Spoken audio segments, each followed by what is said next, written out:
নমস্কার। আমার আগের ভিডিওতে আপনারা দেখেছেন যে আমরা বর্ধমানের উদ্দেশ্যে রওনা হয়েছি।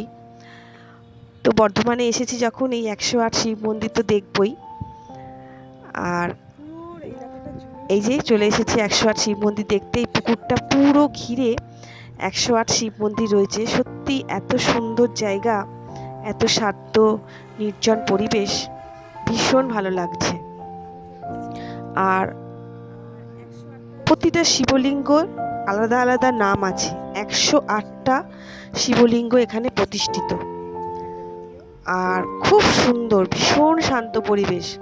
আপনারা যখন বর্ধমান আসবেন অবশ্যই এই মন্দিরটা ঘুরে আসবেন।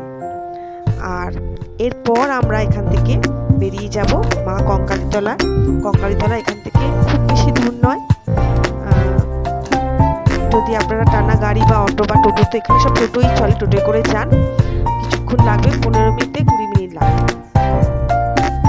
তো সত্যি খুব সুন্দর, মন ভালো করে দেওয়ার একটা জায়গা। আমার তো ভীষণ ভালো লেগেছে। আপনারা যখনই আসবেন অন্তত এই জায়গাটা একবার ঘুরে যাবেন। আজকের মতো বিদায়।